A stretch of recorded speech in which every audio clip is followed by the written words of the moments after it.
अस्सलाम वालेकुम। वालेकुम अस्सलाम। जी तो यास्मीन साहिबा कैसी हैं आप? मैं बिल्कुल ठीक, आप सुनाओ फौजिया। मैं भी आपकी दुआओं से जनाब बिल्कुल ठीक हूँ। टोरंटो में मजे हो रहे हैं आपके हैं। और यहाँ यूएसए में। बट जनाब ये मजे आजकल कुछ अधूरे अधूरे लग रहे हैं क्योंकि हम दोनों यहाँ हैं और जनाब ओवरसीज पाकिस्तानी कन्वेंशन के लिए इस्लामाबाद पहुंच चुके हैं सबके सब। मेरा तो आपको पता ही है कि जनाब यूएस का passport in progress, so that's why I can't go. और आप बात करते हैं उन ओवरसीज पाकिस्तानियों की जो यहां से ट्रेवल जिनके करते पासपोर्ट अभी प्रोग्रेस में है। नहीं, हम उनकी बात नहीं करते जिनके पासपोर्ट अभी प्रोग्रेस में है। हम उनकी बात करते हैं कि जो खैर आफियत से इस्लामाबाद पहुंच चुके हैं। सबसे इंपॉर्टेंट बात तो मेरे ख्याल में ये है कि मैं अपने उन सारे ओवरसीज पाकिस्तानियों को कंग्रेचुलेशंस कहूंगी कि वो in time PM Pakistan the great Imran Khan साहब को सपोर्ट करने के लिए वहां पहुंच चुके हैं। हालांकि आपको पता है उनको सपोर्ट की जरूरत तो नहीं है क्योंकि ओवरऑल वो एक ऐसे सच्चे खरे और नगार लीडर हैं जिनको आंखें बंद करके सपोर्ट किया जा सकता है। आपका क्या ख्याल है जनाब? आप फरमाएं। हाँ, मेरा भी यही ख्याल है। अगर अगर कोई पर्सन उनको रिकॉग्नाइज नहीं कर पा रहा तो ये उसकी अपनी ब्लाइंडनेस है। Like there are exactly. So many people जो अभी तक उनको नहीं समझ रहे। वो क्या कहते हैं कि हीरे की पहचान जौहरी को होती है। अगर सामने कोई वैल्यूएबल पर्सन है, वैल्यूएबल चीज है, वैल्यूएबल शख्सियत है, तो उसकी शनाख्त, अब वो देखने वाली आंख चाहिए जिसको वो दिखे। तो अब मेरा वो ये कि अगर इस तरह का पर्सन जिसने इतना कुछ सेक्रीफाई कर दिया कंट्री के लिए, तो वो अपनी मजे की जिंदगी जी सकते थे।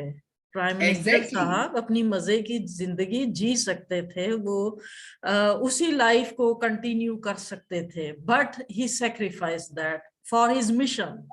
He is For working his for his mission, mission.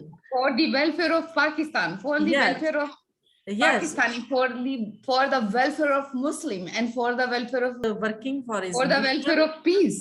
उसको पता है कि मुझे मेरे लोगों के लिए अब कुछ करना है। तो जो लोग, वही बात के जो अभी तक उनको आइडेंटिफाई नहीं कर पा रहे हैं, उनको मजीद अब क्या कहा जा सकता है ना। लोग ज्यादातर क्या उनकी जातियात के ऊपर वो। मेरा ख्याल है आइडेंटिफाई करने की बात नहीं है।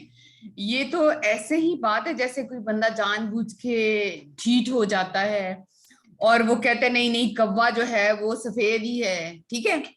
हालांकि सबको पता है कि कां काला होता है। हाँ, और फौजिया ये कि वो लोग कंट्री के साथ या नेशन के साथ सिंसियर भी नहीं होते। हो सकता है लेकिन जब अल्लाह चाहे तो क्या नहीं हो सकता। और फिर वही बात तुम्हारी कि अगर इंटेंशन है आपकी कि हाँ, आपने कुछ बेहतर करना है, आपने एक प्लेटफॉर्म को ज्वाइन करना है, आपका वो टाइम, वो एनर्जी, वो थिंकिंग, वो हार्ड वर्किंग मैटर करती है ना कि आप क्या एक्चुअली गोल, मिशन और आपका विजन है क्या।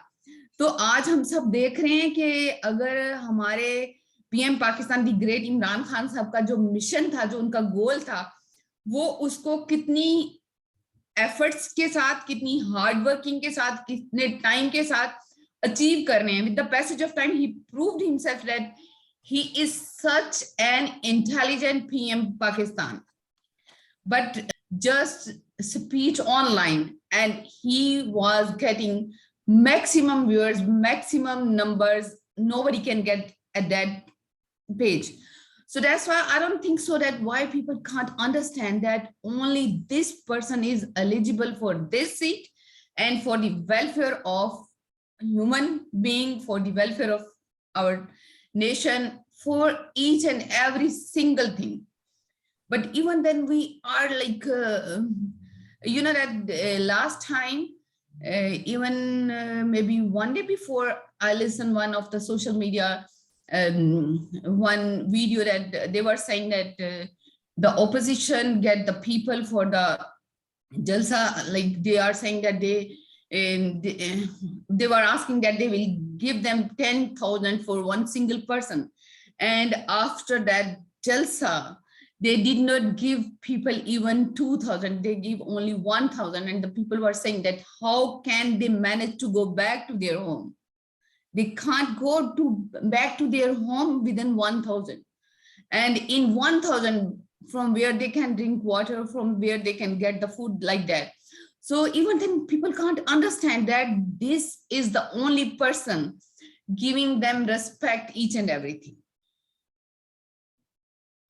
और मेरा ख्याल है कि तुम ये देखो यास्मीन के अभी खैर मेरी आपकी और सबकी दुआएं कि जितने ओवरसीज पाकिस्तानी स्पेशली वो कन्वेंशन अटेंड करने के लिए वहां गए हैं, वो एक्चुअली ये बताना चाहते हैं कि वो भी अपने मुल्क पाकिस्तान के लिए, अपने मुल्क पाकिस्तान में जो हमारे रिलेटिव्स हैं, हमारे पेरेंट्स हैं, हमारे चिल्ड्रन हैं, सिबलिंग्स, ईच एंड एवरीथिंग, कि उन सबको सपोर्ट करना चाहते हैं। और कौन सपोर्ट कर सकता है? Only PM Pakistan, the great Imran Khan. But उन्होंने इस टाइम पर ये जो ड्रामा शुरू वहां पर किया हुआ है, वो पता नहीं क्या चाहते हैं हमारे मुल्क पाकिस्तान में अनारकी फैला के, अफरा तफरी फैला के, इंतशार फैला के, कौन सा गोल है वो ना हासिल करना चाहते हैं। और आप देखो ये जो वो जनाब अपनी तरह से हमेशा एक नई तहरीक पैदा करते हैं, एक नया चाल चलन उनका होता है, बट हमेशा हर दफा वो मुंह की खाते हैं।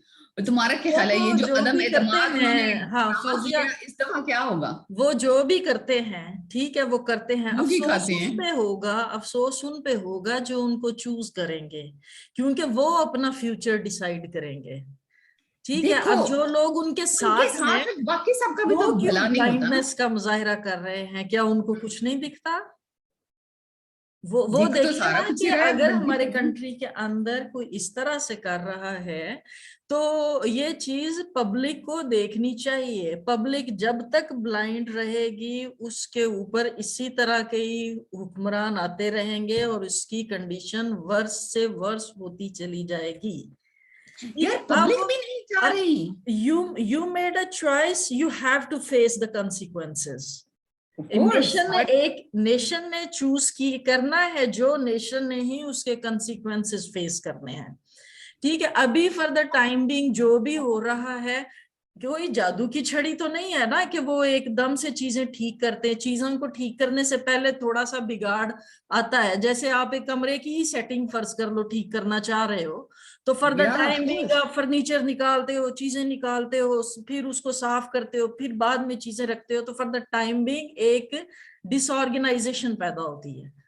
ठीक है, बिल्कुल डिसऑर्डरनेस पैदा होती है। लेकिन तो ये एक टेम्पररी फेज है जिसने बाद में खत्म हो जाना है और चीजों को ठीक हो जाना है। तो अगर उसके अंदर जैसे लोग वो सब्र का मुजाहिरा नहीं करते और कहते हैं नहीं नहीं जी हम फलां को चूज करेंगे जिसको कि उन्होंने पहले भी आजमाया हुआ है। ठीक है, पहले क्या कब से ये सारे लोग कर रहे थे? लोग भी सिंसियर नहीं है खुद अपने ही कंट्री के साथ, और अगर अपने कंट्री के साथ खुद सिंसियर नहीं है तो that means they are making a bad future for themselves and for their children, for the next coming generation.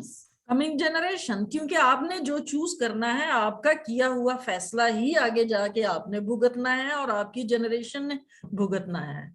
ये गिरेंगे, ये सबको लेके गिरना चाहते हैं ना। प्रॉब्लम ये अकेले गिरे हुए हैं, गिरे मरे रहे, जहां पे इन्होंने मरना है, ये क्यों बाकी सारे लोगों को साथ लेके मरना चाहते हैं? ये अनफॉर्चुनेटली इन लोगों की तादाद भी बहुत ज्यादा होती है। ये जो मेरे से तो जब कोई पूछता है तो मैं हमेशा डेमोक्रेसी को कोई इतना फेवर नहीं करती। I don't go with the democracy, I am sorry. क्यों? क्योंकि डेमोक्रेसी के अंदर हर बंदे की वैल्यू वही है। तुम्हारा वोट भी उतनी ही वेटेज है जितना एक सिग्नल पे खड़ी भीख मांगने वाली औरत का है, जिसको कोई नॉलेज नहीं है। ठीक है, जिसको कोई पता नहीं इकोनॉमिक सिस्टम कैसे चलता है, जिसको कोई पता नहीं है सोशल सिस्टम क्या होता है, उसके वोट की वेटेज भी वही है, तुम्हारे वोट की वेटेज भी वही है। तो दिस इज द डेमोक्रेसी। और ये इसीलिए इस तरह के लोगों को यूजलेस। और प्रॉब्लम यहाँ पर होती है कि जब डेमोक्रेटिक हम्म, सिस्टम आता है तो उसके अंदर ऐसे लोगों की जिनको समझ बूझ नहीं होती या कम होती है, इन लोगों की तादाद बहुत ज्यादा होती है। इन लोगों की तादाद बहुत ज्यादा थी और उनको 500 1000 के पीछे खरीद के उनसे उनको वोटिंग खरीदा करा जा ली सकता जाती। है, बिल्कुल खरीदा जा सकता है।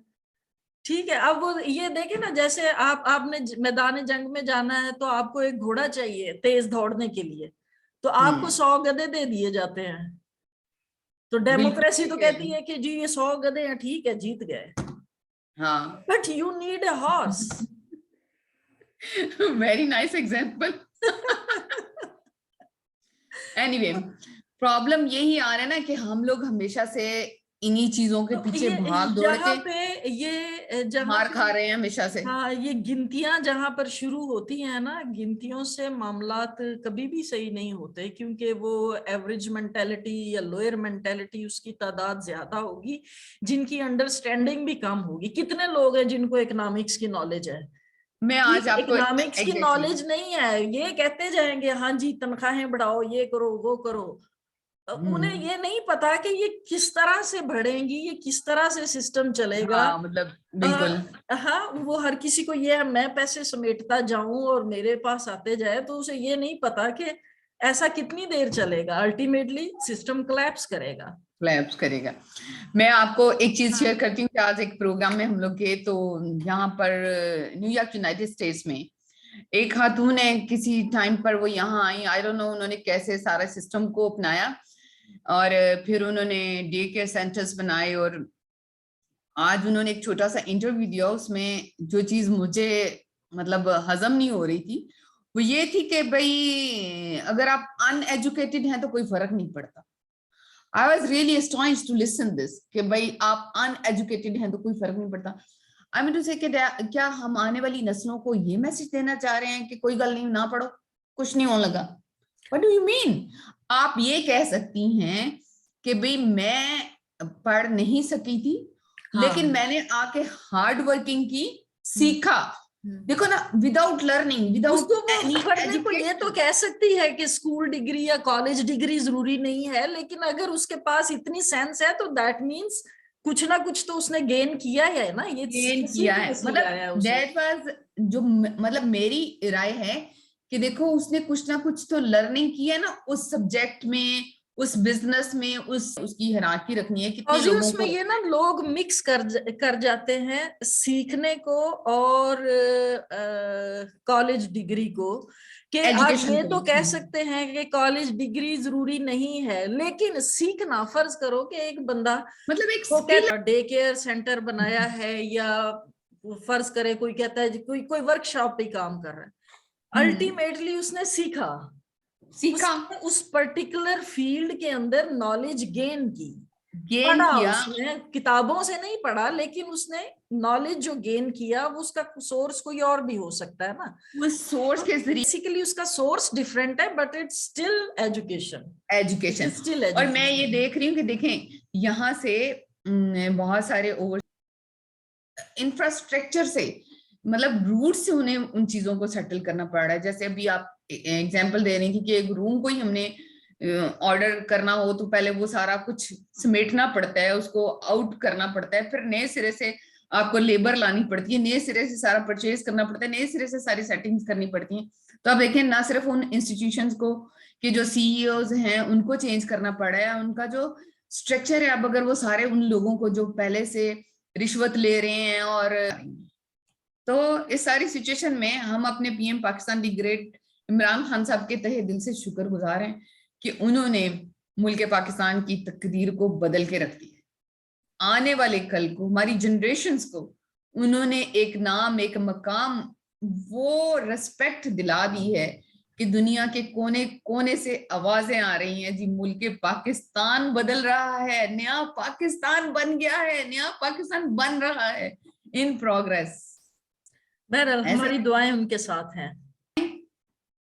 उन सबके साथ है जो इस वक्त PM Pakistan the great Imran Khan साहब के मिशन, विजन और गोल के साथ है। इंशाल्लाह फिर मिलते हैं, इजाजत दें, अल्लाह हाफिज। अल्लाह हाफिज।